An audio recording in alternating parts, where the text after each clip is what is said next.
that we thought we were closer to, trying to unravel some of the mysteries surrounding contracts and then corruption allegations in Ghana, probe into Airbus scandal and all that.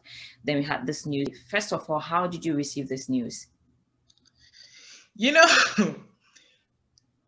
I wasn't too surprised, okay, because this is Ghana, right?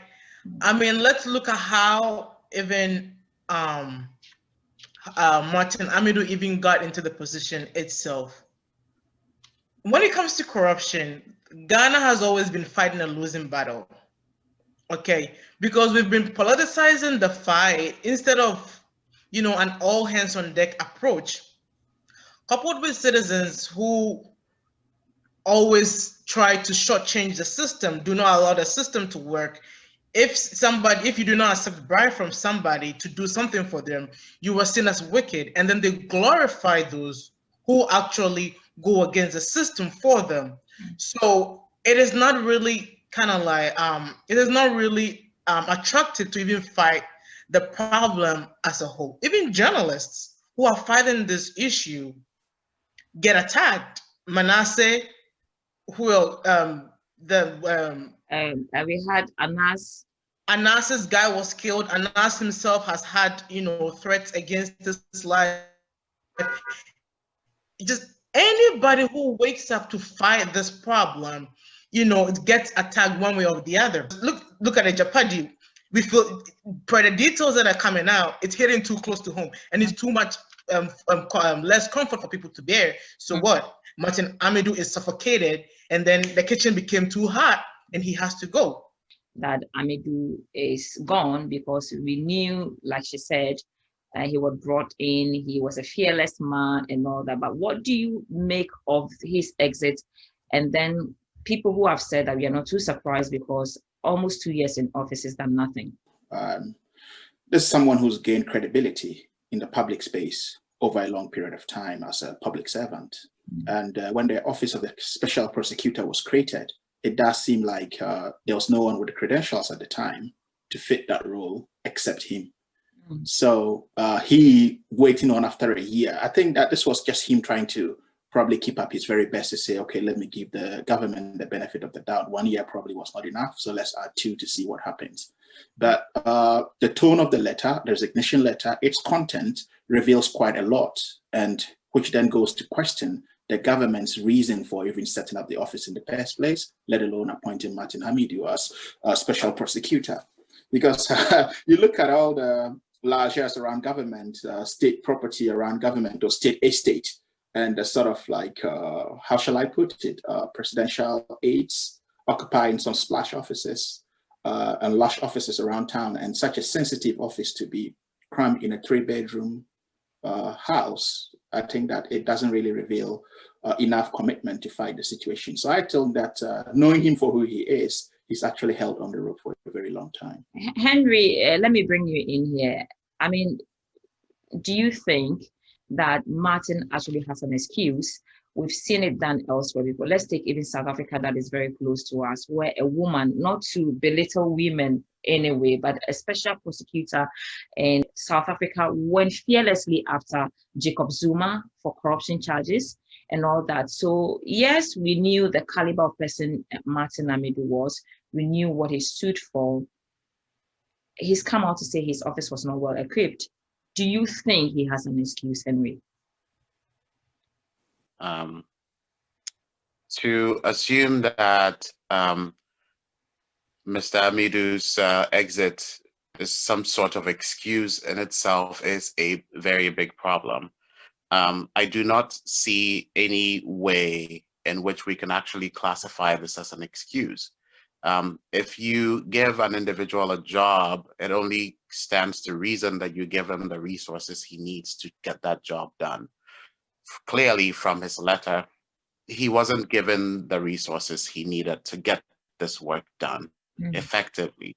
And so to exit, I think, was the right thing to do, in part because it has reminded us as a people that we are not really serious about fighting corruption. And I think that's the right signal that needed to be sent one more time. Just remind everyone in Ghana that if we're really saying that we're serious about fighting corruption, regardless of what side of the political divide we're on, then we should really be putting the resources that are needed to actually making this fight effective. If you look at the tone of that letter, he even mentioned that his life was under threat. People were coming after him because of the Ajapa deal and all that. In fighting corruption, don't you think that is even a starting point to expose people who are after his life? Well, I think that there's a lot that comes to it. He's a very astute lawyer, well experienced. Instead of like probably pointing fingers at the right direction, you need to gather evidence well enough. So there could be a threat on my life, but if I don't have enough evidence, who do I go to? Right? We have no idea what evidence is put before the police as of now. But again, we're just discussing it based on the confines of the tone of the letter. Right. And for me, I think that we're also losing a very fundamental point here. He also did mention that the lady who is deputizing him, that he would be handing over to, has not received any emolument since getting into office. And that for me really is worrying. So what it means is that that office has actually been created probably as a white elephant.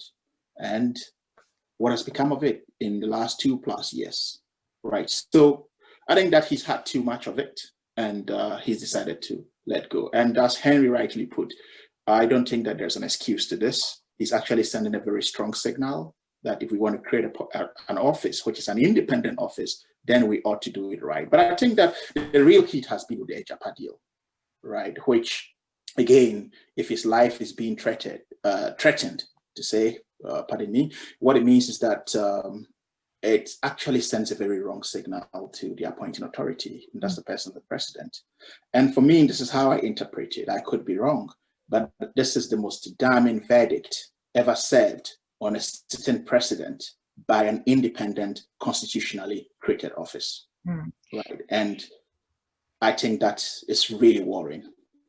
Yes, that certainly brings us to, I mean, the impacts, the implications, the signal it sends to the international community, the impact on the business community. Ophelia, what do you think this resignation is going to do to the image of Ghana when it comes to the international community doing business with Ghana?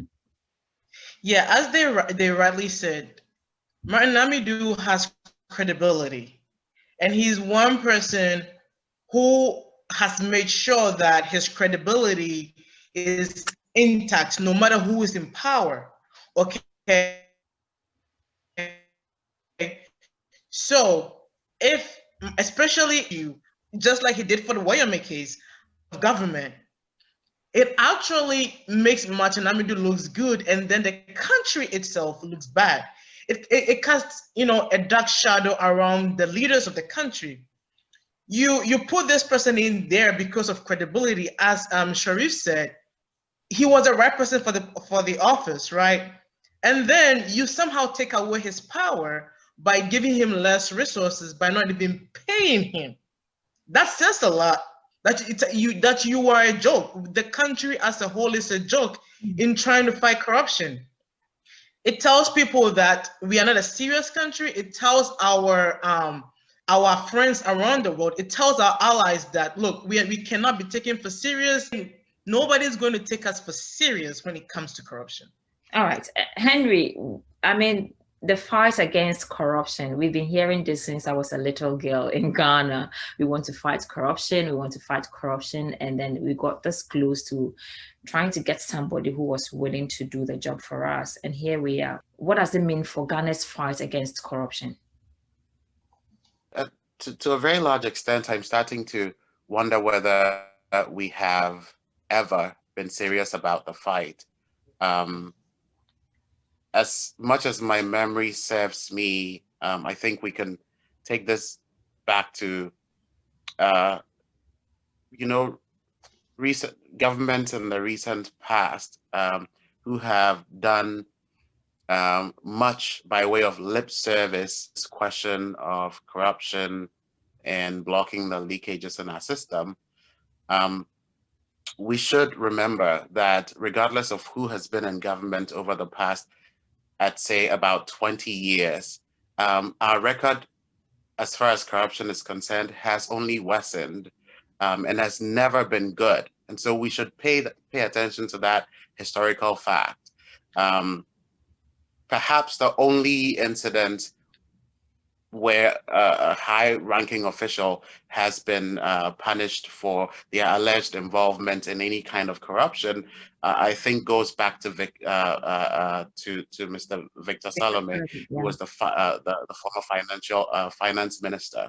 And so you have that one instance, and beyond that, perhaps you can point to Alhaji Yusuf Isa, who I think served with the FA. I think we put up these shows, the Public Accounts Committee hearings. We put a lot of resources into that. We make sure it's broadcast live on our national TV stations. That's a lot of money and resources, once again, being poured down the drain. And once that is over, there really are no solutions. How many people haven't been accused of having done what over these many years? And how many of these people have actually gone to jail or have even suffered any kind of consequence for having done such acts, over the years? So we really need to get serious with our fight here, I think. Also, from where I ended up, as I said, it's actually the most damning verdict. And if you read it also, it's just not the president. The finance minister is mentioned, and don't forget that Adjei-Awuah was, a baby of the finance ministry. Mm-hmm. So he's got that role trusted in him by the constitution to actually ensure that the right thing is done. So now, but to a large extent, what it means is that anyone at all who's touched Adjei-Awuah, as far as due diligence is concerned, should probably be worried as of now, given the turn of events and the tone of the resignation of the special prosecutor. This is not just a special prosecutor. This is a man who is consistently. So his consistency has given him a certain level of credibility. And he stands tall as someone who is fearless and candid and has become the voice of the voiceless in Ghana. So if such a tone and chronological events with meeting the higher office of the president and the chief of staff, it really does not send a very good signal. Before I hopped into this meeting, I think I was just browsing through the international press, and DW had to report, and what they had linkages with the finance minister saying the president's cousin. Again, what it sends signals, and for juxtaposing that to the tone of the letter or the resignation of Martin Amidu, is that political interference is a big thing in Ghana. That's the interpretation any investor sitting in Manhattan and Silicon Valley, in the city of London or in Wall Street would be thinking. So if I came into Ghana as an investor, right, and had to probably have an arbitration issue or had to go to the courts, and I have some run-ins with the president's cousin or the president's relation, what it means is that there would actually be interference from above. That is high risk for such a business person. So what it means is that FDI would be of a concern here, because any businessman worth his salt will really be looking at these key indicators. Again, it will depend on where we go to in terms of the borrowing market, or where we have to go to get money to finance our budgets and the likes of that. The IMF is quite strong on the political interference. So this would raise some red flags. I do not know what response the government would be giving in the coming days to, as it may, put back confidence. But as it stands now, there is a level of erosion of confidence as far as our international image with dealing with financial institutions and the Bretton Woods institutions such as the IMF and the World Bank is concerned. The EU just had a big crack on us in terms of cracking the whip on financial regulations. Right, this is a very tough institution, so Brussels would probably be responding again, looking at what is happening. Because don't forget that Adjei-Awuah, the very deal at the center of this resignation, accumulated international attention. Right, you had organizations like the Tax Justice Network, right, issuing statements and saying that it was not a good deal, it was not fit for purpose at the time, to an extent robbing the people of Ghana of its natural resources and leaving them with probably very little, when a lot more could be done, or other alternative forms of investments could come in. So what it means is that as of now, we really have the confidence with which the international financial community would have on us, it's eroded or has been damaged. I don't know to what extent that we do have issues when we go back to the international market. How do you think we can position ourselves to redeem the image of Ghana, the president at large, and our fight against corruption? And mind you, we'll be having this perception index and all that. The rankings will be coming. Is this likely to affect our rankings as far as fighting corruption is concerned? Yeah, definitely. Yeah, I think if I had a leadership role, I'd squash it and then issue a statement that, well, based on the resignation of the special prosecutor and most of the concerns raised by the Ghanaian community, I think that a lot of retrospection has gone into this, and moving forward, it will be squashed, and we'll look at all the alternatives of investing and find other ways of actually gaining back the trust. Yeah, the horse has already bolted as far as that trust is concerned. And I think that this is really a big issue, no matter how minute we might want to look at it, or politicians trying to gain political capital out of it. It's event, fair enough, we might probably, ride off away from it. But as I said, Adjei-Awuah is a center of the resignation, or is at the center of is the epicenter of the resignation, and this has actually gained international recognition. And you have, and don't forget, organizations like the Tax Justice Network is just a coalition. It's just not an individual organization. It's a coalition of international organizations that are looking at international financialization and the evolution around it, the ethics around it, accountability, transparency, and the confidence it imposes on countries, right? And the barriers it puts in place to prevent the ordinary citizens being robbed of their own natural resources or taxes that are meant to go to actually build a resilient economy for its people. So I think that we have a big case at hand. I don't know if government should be on crisis mode now. I don't know how they are trying to actually manage it, whether it's actually going to be in tangible forms or in PR modes. I would hope that moving forward, government would actually do it in tangible forms and not PR modes, because in PR modes, what it means is that we're eroding that confidence that we've been having in governments over the time. I think that when Martin Amidu was appointed, we're all elated, right? It's like the Messiah had arrived, and this was a time to really fight corruption. Right. But when he started to rant about his office and the resources that were to come with it and the likes of that, don't forget that this is constitutionally, this is an office that could be, his role, it's possibly an equivalent of that of an appeals court judge, and in terms of emoluments and conditions of service. So if you are left to fight such an office where even your deputy does not have, does not leave, I wonder how they're actually surviving in that office, to be honest. So again, with anti-corruption agencies, the convention is that they have to be well recruited to be insulated against bribery and corruption. But if you've left them hanging for far too long, we don't know how contaminated that office would have been. Can be. I know, right? Yeah, I mean, at least we have some good news today that the president has directed the chief of staff to see to the payment of the remuneration. Right. Martin has returned his sitting allowance to the president. So again, I was gonna say he speaks to the fact that he's very consistent, and then he's very impartial, and then further, talks about his credibility. And I think those 2 points, credibility and consistency, are going to do something for Ghana and for him here. Unfortunately for Ghana, it's going to be a little bit negative. Legit business people are going to look away to make sure that we do the right thing. And unfortunately, all these business people look at the indexes that are produced by these international organizations and countries. So if for the corruption perception index, Ghana is ranking really low, people are looking away. And this is not the time that we want business people to look away, because COVID is here. Even the US is suffering. How much more Ghana? Okay, so this is not a time you want businesses to look away, and this is not a time, it's very bad timing for Ghana. Yes, we all know this is not good for Ghana, but when we talk about corruption in Ghana and in our settings, for instance, all we think of is like those in higher positions and not the grassroots, but corruption is deeply rooted down there. Once the institutions like officials, government officials have failed us in dealing with corruption and fighting corruption, what role do we have to play as individuals, as a nation, as Ghanaians?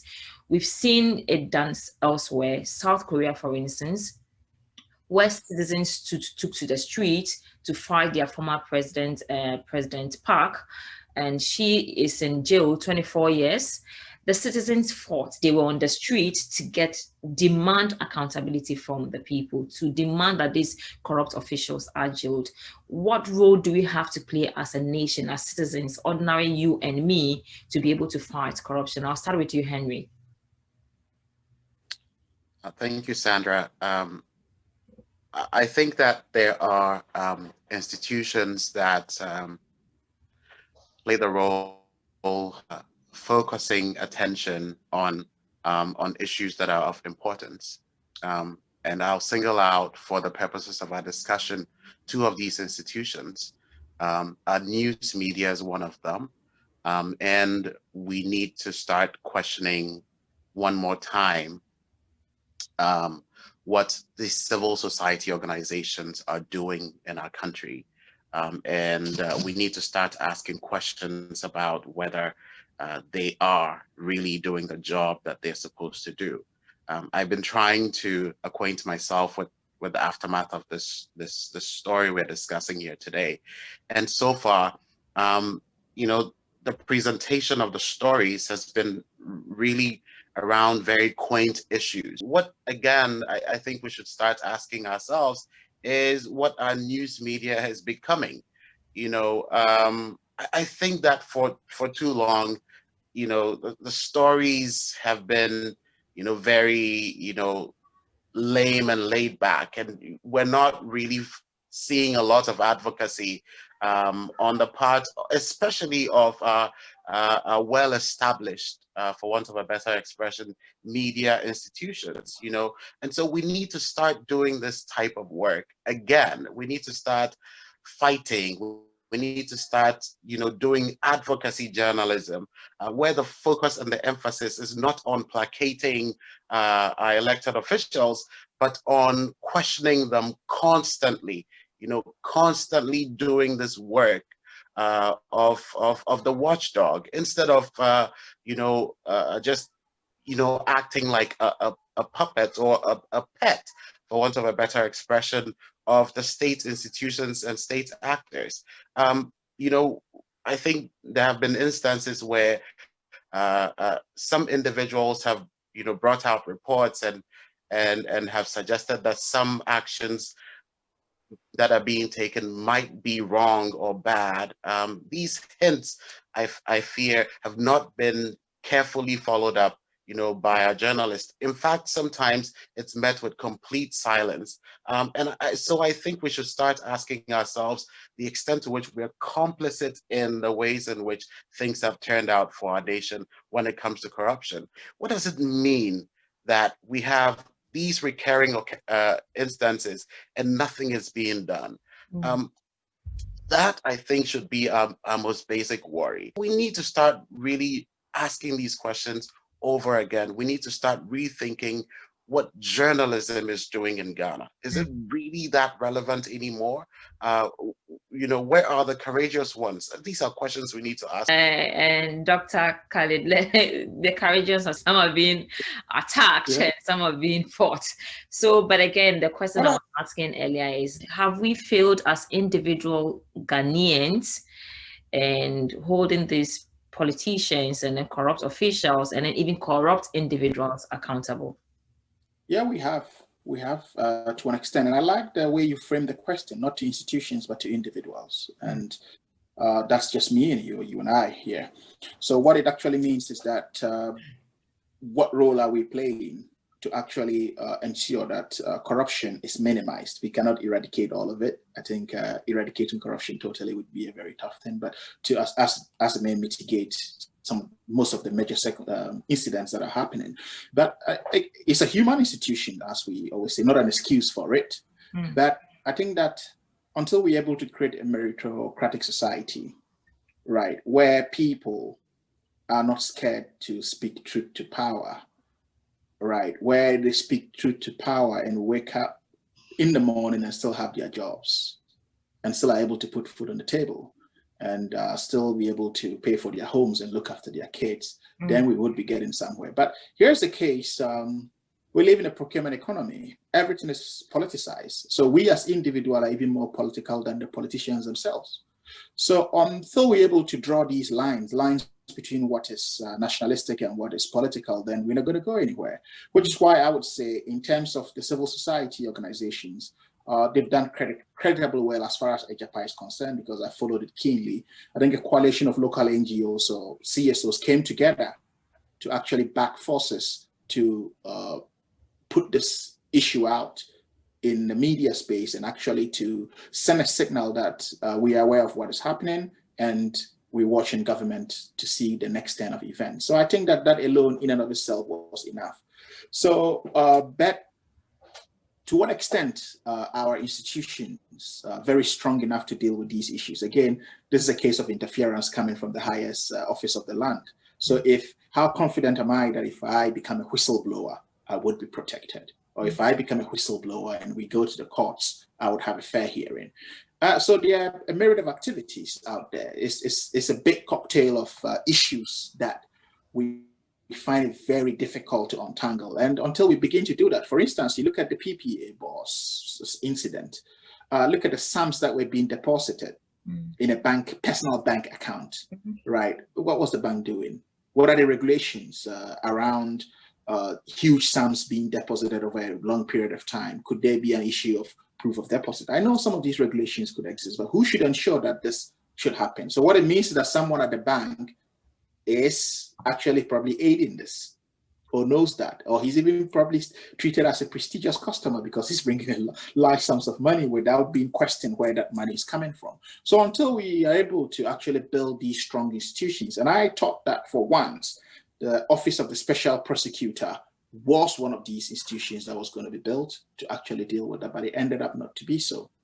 Right. So that is quite disappointing. It is a big setback or a massive setback in our fight, or all the gains we have made in the fight against corruption. In the US, for instance, there are like whistleblower channels to provide protection for people who tell the wrongs that are going on in society. Where are those protections for people, for ordinary Ghanaians who are frustrated by these actions and want to do something about it? So what happens is they get frustrated and then they give in, right? And then it's like, okay, if you don't pay, nothing happens, so I'm going to pay and do it, right? So it has to start from there, insensitizing citizens so that they do not give into some of these demands of people in the higher ups. You can't tell me that if I don't pay $100 or whatever it is, you can't give me the service. If 1,000 people come, would you still not give them the service if they refuse to pay whatever you're demanding? No, at that point, they will be forced to do their work. And if not, you get reported. All right, Dr. Adam's age mate, corruption. Adam is gone. The age mate is still here with us. And so how do we push corruption to go with its age mate, which I think your analogy, it's more likened to the ghost of Adam still lingering around, possibly. And if we're in any modern society, what it means is that it's non-existent. Actually, it's just imagination, and right. The imagination actually tend to have an impact, and others thinking because of this imagination or grand imagination of it, we've got to practice it. But I would find it very difficult to put a number to it, right? Because looking at how nuanced corruption is, but I think that it is all about optics. And by optics, I just don't mean optics within political lenses, but optics within social framework and systems that we are creating. And as I would keep hammering, we need that consistency, we need meritocracy, right? If I know that we need a very resilient public sector, and in terms of the journalism front, I think the likes of Manasseh would be singled out for, for them to be patted at the back for doing a good job. But even in the very mature democracies that we find ourselves working in terms of the UK and the US, we still have issues of corruption coming up, right? I think they're just investigating a case now on PPEs that are worth millions of pounds sterling to the UK, where a pest company was actually contracted to deliver this, and there was a Spanish, intermediary. So what it tells you is that no matter how resilient the system is in terms of built-in regulations, they would always be, because the human institution. So that's why we always have to talk about mitigations and the likes of that. But you tend to look at this kind of system we live in is a very patronizing one, right? I know you by name, your issue comes up, I'm not going to talk about it because I know you by name, we're friends, we have drinks at the weekend, so there's no point, speaking truth to you or exposing you, so to speak. But if we had a system where we really have proper rehabilitation, thus we have a good justice system, we have a good rehabilitation system. So we have to have a linkages of chain of systems that are interconnected, and that would yield better systems for us to actually really appreciate. Politicization of these events is what is really worrying, right? Because governments come in, they want to score political points with these things. No, corruption is not meant to be scored political points with. It is an ongoing human action, and which is why we need independent institutions to actually deal with these things. Because I mean, if you look at the PPA, right, the boss's issue, it impugns a lot on criminality than any other term, but he's just been asked to go home, and maybe something's going to come back. How swift it comes also puts a level of confidence in how institutions respond to the fight against corruption. Like you said, yeah. Amidu's position is huge. Do you see anybody with such caliber, boldness, fearlessness to occupy his space? Who fits best into his shoes? What do you think? Do you have anybody? Well, if they bring the angels down, they'll still have credibility issues given the magnitude of this resignation and the person who is living the shoes. I think those shoes are too big to fill. So you see no one? Those shoes are, and even if there is somebody else, people are scared now. It's like you're not going to allow me to be independent, as the office says. So I think everybody will be like, I got to stay home now and not even bother about it. Okay, Henry, that's the end of the office. That's the end of the office. Is that the end of the office, Henry? It's a poison chalice. I think we would be doing ourselves a disservice if we assume that there's no one to fill that office. So who do you think is there to fill that vacant position right now? Personally, I do not know anyone off the top of my head that I can recommend to take over this office. But I think we should also start looking at, the consistency with which certain people who have been seen to stand in the way have been kicked out. I think we're talking about Martin Amidu now, but a few weeks back, we had the Auditor General being asked to proceed on leave. It didn't generate quite the same amount of talking points, precisely because as people don't necessarily connect that office to political activity. But this is one of our main entities, or our main stopgap entities when it comes to fighting corruption. The Auditor General is supposed to look into every institution of government activities and tell us where things are being misplaced. That individual was asked to proceed on leave for months on end, right? We don't know that he's coming back, but no one is really making a fuss about it. We're here concerned about Amidu. If we can't preserve the offices of individuals such as the Auditor General, then I'm afraid we can't do anything when it comes to a special prosecutor's office. If we're not fighting for the existing institutions and the people who are really fighting hard with limited resources to do this work, then we shouldn't really be crying about creating new special entities, which we, from this example, have seen we intentionally under-resource, we intentionally frustrate right from the presidency. All All right, gentlemen and lady, thank you so much for joining us for this conversation today. Ophelia, Henry, and Dr. Khalid from the UK, and the three of us from the US, even though we're in different states. I want to thank you so much for sharing your thoughts and then your perspective on what's really happening back home.